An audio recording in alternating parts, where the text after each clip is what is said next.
It was Jim's turn to cry. His face was streaked with angry tears as we made our way through the cheerful crowd. "It ain't right," he muttered, all the way to the corner of the square, where we found Atticus waiting. Atticus was standing under the streetlight, looking as though nothing had happened. His vest was buttoned, his collar and tie were neatly in place.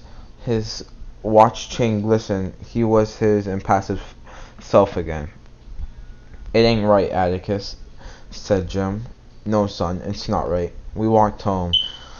Aunt Alexandra was waiting up. She was in her dressing gown, and I could have sworn she had on her corset underneath it. "I'm sorry, brother," she muttered. Have you never heard her call Atticus brother before? I stole a glance at Jim, but he was not listening. He would look up at Atticus, then down at the floor, and I wondered if he thought Atticus somehow responsible for Tom Robinson's conviction. "Is he all right?" Auntie asked, indicating Jim. "He would be so presently," said Atticus. It was a little too strong for him. Our father sighed. "I'm going to bed," he said. "If I don't wake up in the morning, don't call me." I didn't think it wise in the first place to let them. "This is their home, sister," said Atticus. We've made it this way for 'em. They might as well learn to cope with it. But they don't have to go to the courthouse and wallow in it. It's just much as Macomb County as Missionary Tees." Atticus, Aunt Alexandra's eyes were anxious.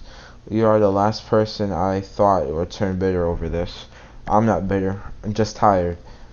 I'm going to bed." "Atticus," said Jim bleakly. He turned in the doorway. "What, son?" "How could they do it? How could they?" "I don't know. But they did it. They've done it before and they did it tonight. And they'll do it again. And when they do it, seems that only children reap. Good night." But things are always better in the morning. Atticus rose at his usual ungodly hour and was in the living room behind the mobile register when we stumbled in.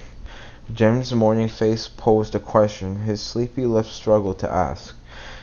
"It's not time to worry yet," Atticus reassured him as we went to the dining room. We're not through yet. There'll be an appeal. You can count on that." "Gracious alive, Cal, what's all this?" He was staring at his breakfast plate. "Calpurnia said Tom Robinson's daddy sent you along this chicken this morning. I fixed it. You tell him I'm proud to get it." "Bet they don't have chicken for breakfast at the White House. What are these?" Rose said Calpurnia. "Estill down at the Hotel sent 'em." Atticus looked up at her, puzzled, and she said, "You better step out here and see what's in the kitchen, Mr. Finch." We followed him. The kitchen table was loaded with enough food to bury the family. Hunks of salt pork, tomatoes, beans, even scumpernogs. Atticus grinned when he found a jar of pickled pig knuckles. "Reckon Auntie let 'em eat all these in the dining room," Calpurnia said. "This was all around the back steps when I got here this morning. They appreciate what you did, Mr. Finch. They aren't overstepping themselves, are they?" Atticus' eyes were filled with tears. He did not speak for a moment. "Tell 'em I'm very grateful," he said. Tell 'em they, tell 'em they must never do this again. Times are too hard." He left the kitchen, went in the dining room, and excused himself to Aunt Alexandra, put on his hat, and went to town. We heard Dale's step in the hallway, so Calpurnia left Atticus uneaten breakfast on the table. Between rabbit bites, Dale told us of Miss Rachel's reaction to last night, which was, if a man like Atticus Finch wants to butt his head against a stone wall, it's his head.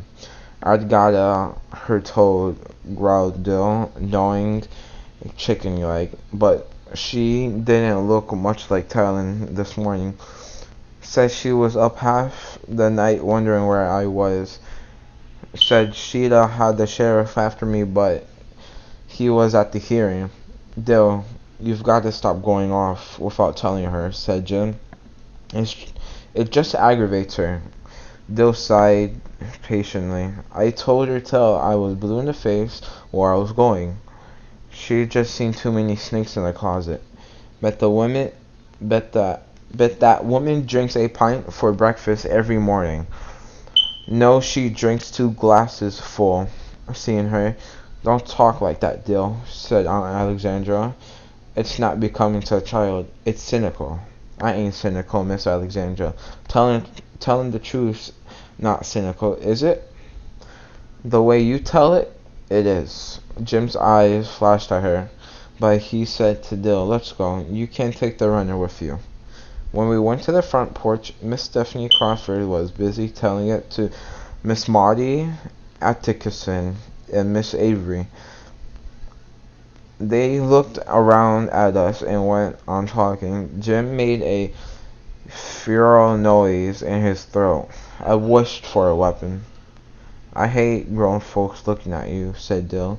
Makes you feel like you've done something wrong. Miss Maudie yelled for Jim Finch to come here.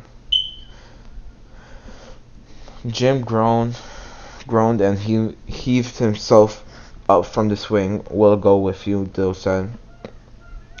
Miss Stephanie's nose quivered with curiosity. She wanted to know who gave us permission to go to court. She didn't see us, but it was all over town this morning that we were in the colored balcony. Did Atticus put us up there as a sort of... Wasn't it right up close there was with all those... Did Scout understand all the... Didn't it make us mad to see our daddy beat? Hush, Stephanie. Miss Marty's diction was deadly. I've not got all the morning to pass on the porch. Jim Finch. I called to find out if you and your colleagues can eat some cake. Got up at 5 to make it, so you better say yes. Excuse us, Stephanie. Good morning, Mr. Avery. There was a big cake and 2 little ones on Miss Marty's kitchen table. There should have been 3 little ones. It's not like Miss Marty to forget Dill, and we must have shown it. But we understood why she cut the big cake and gave the slice to Jim. As we ate, we sensed that this was Miss Marty's way of saying that as far as she was concerned, nothing had changed.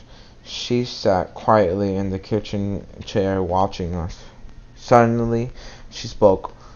Don't fret, Jim. Things are never as bad as they seem.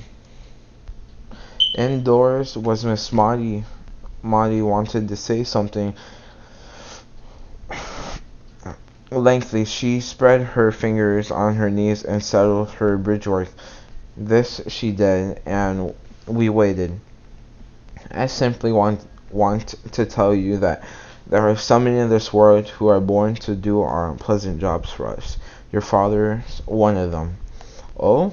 Said Jim. Well, don't you well me, sir, Miss Marty replied, recognizing Jim's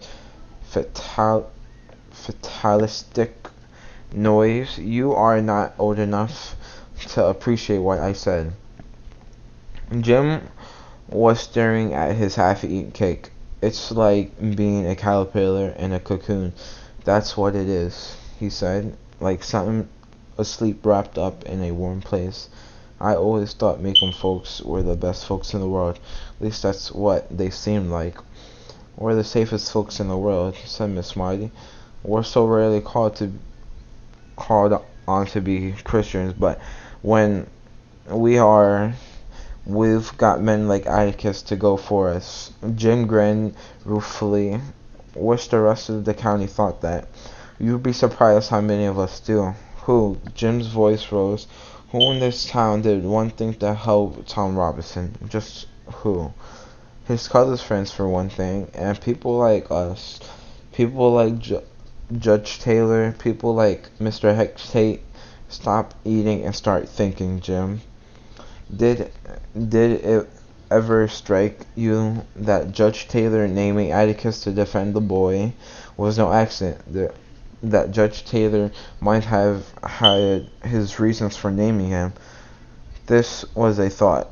Court-appointed defenses are usually given to Maxwell Green, Macomb's latest addition to the bar, who needed the experience. Maxwell Green should have had Tom Robinson's case. You think about that, Miss Marty was saying. It was no accident. I was sitting there on the porch last night, waiting. I waited and waited to see you all come down the sidewalk, and as I waited, I thought Atticus Finch won't win. He can't win, but he's the only man in these parts who can keep the jury out so long in a case like that. And I thought to myself, well, we're making a step. It's just a baby step, but it's a step. It's all right to talk to me like that.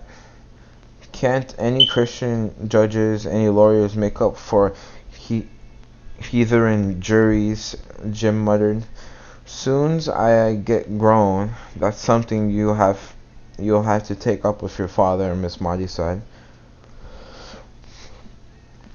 We went down Miss Marty's cool new steps into the sunshine and found Mr. Avery and Miss Stephanie Crawford still at it. They had moved down the sidewalk and we were standing in front of Miss Stephanie's house. Miss Rachel was walking toward them. I think I'll be a clown when I get grown, said Dell. Jim and I stopped in our tracks. Yes, sir, a clown, he said. There ain't one thing in this world I can do about folks except laugh. So I'm gonna join the circus and laugh my head off. You got it backwards, Dill, said Jim. Clowns are sad.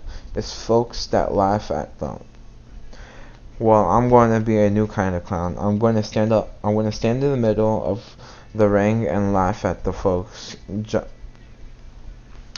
look to yonder, he pointed. Every one of them ought to be riding broomsticks. Aunt Rachel already does. Miss Stephanie and Miss Rachel were waving wildly at us in a way that did not give the lie to Dill's observation. Oh gosh, breathed Jim. I reckon it'll be ugly not to see him. Something was wrong. Mr. Avery was red in the face from a sneezing spell and nearly blew us off the sidewalk when he came up. Miss Stephanie was trembling with excitement, and Miss Rachel caught Dill's shoulder. You get on and back in the backyard and stay there, she said. There is danger coming. What's the matter? I asked. Ain't you heard yet? It's all over town. At the moment, Aunt Alexandra came to the door and called us, but she was too late. It was Miss Stephanie's pleasure to tell us. This morning, Mr. Bob Ewell stopped Atticus on the post office corner, spat in his face, and told him he'd get him if it took the rest of his life.